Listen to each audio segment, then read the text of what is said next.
एक भी आज तक प्राइवेट मेंबर बिल तो लाने की बात दूर, लेकिन अपनी ही सरकार में 2013 में ऑर्डिनेंस को बड़े चौराहे पर फाड़ देने का काम और नॉनसेंस बोलने का काम यह श्रीमान राहुल गांधी जी ने किया। वो सदा अपने आप को संसद से ऊपर, सदन से ऊपर, सरकारों से ऊपर, देश से ऊपर और न्याय व्यवस्था से ऊपर समझते हैं। और इस सेंस ऑफ एंटाइटलमेंट की जो बात कही, ये अपने आप में उन पर लागू होती है। अब एक बात पहले आई कि क्या 2 साल की सजा। देखिए मित्रों, 2018 में, मैं आपको 2018 में इसलिए लेके जा रहा हूं कि एसएलपी जब सुप्रीम कोर्ट में आई तो 2018 में उनसे रिटर्न माफी मांगी गई, लिखित रूप में माफी, और कोर्ट ने कहा भविष्य में सचेत रहना, ऐसी गलती मत करना।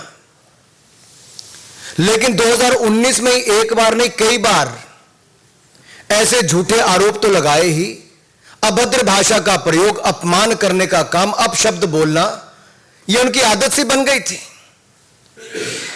सभी चोर मोदी हैं ये बोल दो, किसी को किसी की हत्या के साथ जोड़ दो, कुछ भी कह दो, आपको तो कोई देश में कोई कुछ कर ही नहीं सकता, ये उनको लगता था, क्योंकि वो सब चीजों से अपने आप को ऊपर समझते थे। तो सूरत के कोर्ट ने तो याद करवाया कि 2018 में भी तुम्हें कहा था भाई सुधार नहीं हुआ, उसके बाद बार बार आपने गलतियां की हैं, और एक सांसद जब ये गलती कर रहा है तो कुछ ना कुछ दंड ऐसा देना चाहिए कि अब भविष्य में ना हो। जहां तक सदस्यता जाने की बात है, ये लिली थॉमस केस में बहुत स्पष्ट है जी, सुप्रीम कोर्ट की जजमेंट के बाद, कि 2 साल का दंड हुआ और दोष सिद्धि के बाद अगर उसके ऊपर रोक नहीं लगी तो आप सस्पेंड माने ही जाते हो। इसकी तो पुष्टि करने का काम ही केवल लोकसभा में होना था। And the Lok Sabha speaker has only confirmed the legal position. He is not required to take any decision or pass any speaking order. The decision falls under the provisions of Article 1021E of the Constitution of India, read with the Section 8 of the Representatives of the People Act 1951. लेकिन जो धर्मेंद्र जी ने कहा स्पष्ट है कि 2 साल की सजा थी, संसद की सीट सांसद के रूप में छुट्टी होनी थी। लेकिन यह सुनियोजित षड्यंत्र, सोची समझी साजिश कांग्रेस में किसने रची, राहुल जी आपको समझना पड़ेगा। इसकी जड़ तक जाना ही पड़ेगा। कौन है जो छुटकारा पाना चाहते थे? कौन है जो बैटरी ऑफ लॉयर्स कांग्रेस में? तो देखिए जी, राज्यसभा के सांसद और लोकसभा के इतने हैं जो बड़े नामी ग्रामी लॉयर्स हैं जी। क्या एक भी सही राय देने वाला कांग्रेस में नहीं बचा, मिला, या जानबूझकर गलत रास्ते पे डाला गया? ये छुटकारा कौन पाना चाहता था? एक तो मैंने कहा वायनाड के लोगों को तो छुट्टी मिल गई, अमेठी वाले पहले पा चुके थे। लेकिन ये काम, ये जो लगता है कि डायनेस्टी का होने तो मैं इससे ऊपर हूं, सबसे ऊपर हूं।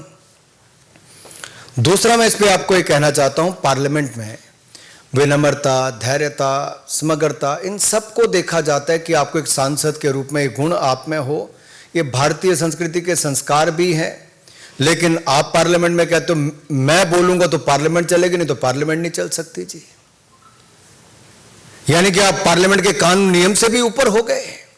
आप सुप्रीम कोर्ट के आदेश के बाद भी आप कुछ भी करेंगे और आपको पूछने वाला कोई नहीं होगा।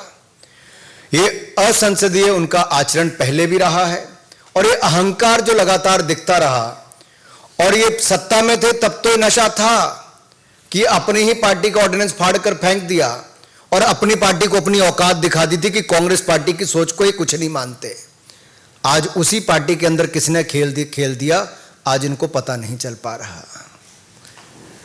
13 सालों में मात्र 21 चर्चाओं में भाग लेना, यही नहीं एक भी सिंगल प्राइवेट मेंबर बिल, जैसे मैंने कहा, नहीं ला पाए। I can say he is the epitome of the unparliamentary behavior, and he himself agrees on many issues. अभी डिस्क्वालिफिकेशन क्या पहली बार हुई? जो माननीय धर्मेंद्र जी ने भी कहा, मैं कुछ नाम आपके सामने रखना चाहता हूं। लालू प्रसाद यादव जी, सजा भोगी हुए तो इस्तीफा देना पड़ा, पहले चारा घोटाला में, तो अब जाकर तुम मुझे प्लॉट दो मैं तुम्हें जॉब दूंगा, जमीन के बदले जॉब, उसमें भी गए। ऐसे नहीं, आजम खान हो, मोहम्मद फैजल हो जो लक्षद्वीप के एमपी हैं, विक्रम सैनी, ऐसे बहुत सारे लंबी लिस्ट है जो सब ऐसे हैं। बट ये क्यों हुआ, राहुल जी की स्थिति क्यों आई? ये गलती एक बार नहीं बार बार की, और मैं कुछ आपके सामने आंकड़े जरूर रखना चाहूंगा, आवश्यक है। अगर आप ये देखेंगे 7 जगह ये बेल पर है, जमानत पर है, एक बार नहीं है जी, बार बार ये अपशब्द बोलने के लिए, अपमानित करने के लिए, झूठ बोलने के लिए जब मुकदमे इनके ऊपर किए गए तो कोर्ट में जाकर इनको वहां से बेल लेनी पड़ी। नेशनल हेराल्ड केस में भ्रष्टाचार में बेल अलग है, यह अवमानना के मुकदमों में भी देखा जाए तो जहां पटना कोर्ट में यही इसी विषय पर कि सब मोदी चोर हैं, जिस तरह की भाषा का उपयोग किया गया उस पर इनको, अहमदाबाद कोर्ट में डिस्ट्रिक्ट कोऑपरेटिव बैंक ने किया तो उस पर भी इनको, इससे पहले गौरी लंकेश किलिंग के लिए बीजेपी और आरएसएस के साथ जोड़ना, उसके ऊपर, यही नहीं एक के बाद अनेक ऐसे उदाहरण हैं। So in the end you could say Rahul Gandhi ji is a habitual loose cannon and he thinks he can speak anything without ever facing the consequences. ऐसा लगता था कि देश के कानून और देश के कोई व्यक्ति इनके ऊपर कुछ कर ही नहीं सकता, और देश को बांटने की सोच तो कांग्रेस की पहले दिन से रही थी। जाति धर्म संप्रदाय के नाम पर बांटना अलग बात थी, अब तो धर्मेंद्र जी ये अपमानित करने पे आ गए ओबीसी समाज को, जो किया है। 3 साल थे इनसे माफी मांगने के लिए, किसी से माफी तक नहीं मांगी। मोदी जी के ऊपर एक बार नहीं बार बार अपशब्दों का उपयोग करना, अपमानित करना इनकी आदत बन गई। लेकिन एक बड़े वर्ग को, ओबीसी समाज को इस तरह से करना। दूसरा, ये वायनाड के सांसद बने तो इन्होंने अमेठी वालों के बारे में अपशब्द, नॉर्थ इंडियंस के बारे में अपशब्द बोल दिया, आप भूले नहीं होंगे। यही नहीं, जम्मू कश्मीर गए तो वहां पर जाकर भी वहां पर बांटने का काम किया कि लोकल को नौकरी मिले, और सब जब इस तरह की बातें करनी शुरू कर दी। अरे बाकी तो छोड़िए, ये असम के चुनाव में गए तो चाय की बात करके गुजरात और उसमें दरार पैदा करना शुरू कर दिया। यहां कहां रुके, ये भारत को एक यूनियन ऑफ स्टेट्स भी कहते हैं, और देश के बाहर जाकर भी भारत को कह देते हैं India is like a European union. या तो इनको देश के फंडे क्लियर नहीं है, खुद ज्यादा के जानबूझ के ऐसे बयान देते हैं कि मीडिया की सुर्खियों में बने रहें।